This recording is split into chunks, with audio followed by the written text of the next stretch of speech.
Welcome back to the Yamaha YZ250 series. Today's episode is all about jetting this motorcycle and getting the engine running as crisply and smoothly as it should. We're at the Wollongong Motorcycle Club, otherwise known as Mount Kembla. It's one of my favourite circuits in New South Wales. And we're also in the presence of greatness because today we have the two-stroke Whisperer from Yamaha HQ coming out to give us a hand. I cannot wait.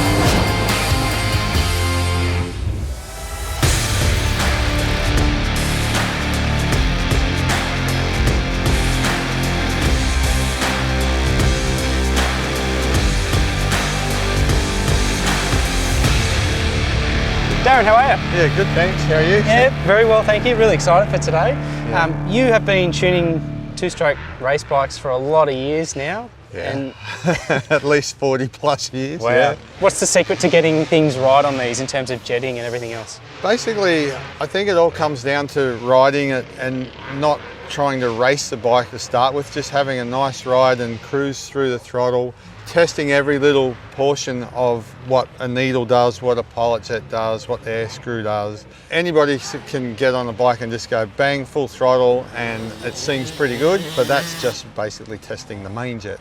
But it's everything else in between. So if you wanted a nice corner speed and not be stepping out of basically making a 50-cent piece of a corner, you want a nice smooth corner. Well, if your jetting's nice and clean right from the roll on, you can come in the gear taller and just roll it on and accelerate out and makes a nice smooth arc, gets the power to the ground, and basically you're going quicker. You see your lap times come down, no mucking around, no having to fan the clutch, you know, wasting time. It just enhances your riding. We've got three parts here to start with: the needle jet, pilot jet, main jet. So is this kind of your starting point? This is what you think it'll need? Only because you know, I know Yamahas and I know this bike, so I know exactly what works. But each section does a different spot. Right. In the rolling on of the throttle. Okay. So the needle does like 1/4 to 3/4 of your throttle. Throttle, yep. And then full throttle or 3/4 to full is the main jet, and prior to that is your pilot jet and your air screw. So how do you know when you've got it right? You just ride it. It's just years and years of me riding bikes, and I know what's where and what's, you know, what needs to be done.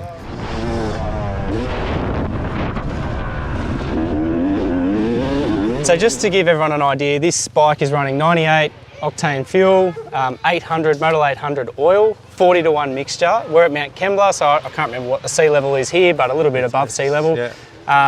You asked me before, am I riding sand that often? I'm not. It's mainly hard packed surfaces. Yeah. Is there much else you've got to kind of consider with if you're changing jetting? It's basically reading your manual, and there's some guidelines on the manual that comes with the bike. You know, gives you altitude and temperature. Yep.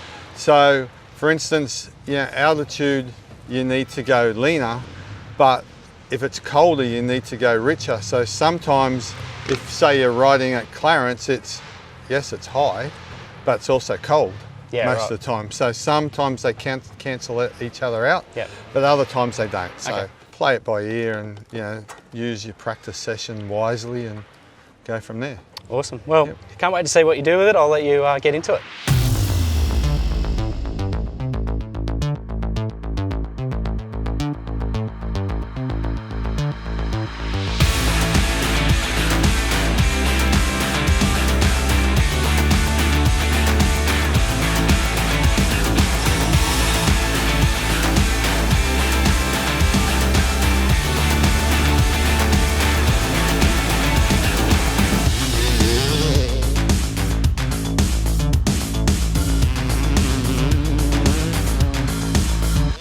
Okay, so I've gone out for my first stint. Tomo, it has made a massive difference. It feels a lot cleaner off the bottom. Feels potentially like I'm arriving at things a little bit earlier as well. One thing I did notice though, up the straight, the previous times I've been here, third gear's been fine, but now it's sort of like I have to change for fourth. So is it losing any off the top, or is it just got to change the way I'm riding? Look, I think what you're finding is now that it's driving straight away and you don't get that lag, you know, around the pilot and the beginning of the needle, it's actually going and you're getting to your destination quicker. You'll notice coming into the corner, it's like, holy hell, I'm going too fast. You know? Yeah. And that's more than likely what I've seen happen, and that's probably what you're feeling. Can you tell us which needles you changed and what you changed to? Okay, so changed the pilot jet, went down 2 sizes leaner to a 48. Changed the needle to an N3CG needle, which is richer on the beginning of the needle operation period, and then it goes leaner towards the top. Okay. Over the standard needle. Yep. And then of course went 1 richer on the main because you've got a pipe and silencer on it. Small changes makes a difference. It does, it does. Now speaking of which, you've helped me because we did put a brand new shock in this, so you've helped me reset the sag again. We've played with tyre pressures, but you did say there's one more thing that I need to do. What is that? Get rid of those tyres. They're like 5 years old. This is what come out on a 19 model standard. Yeah. And tyres go off, and you know, personal preference is an MX33 over a 52. Even though you're on a hard pack track, the 33 still works better. Okay. Yeah. This pursuit of perfection never ends, but look, you have helped me transform this bike today, and I really appreciate all your help. It's great to get all your insights and everything else. That is episode 5 done and dusted of this YZ250 series. We're going to go racing. That's the next episode. Stay tuned.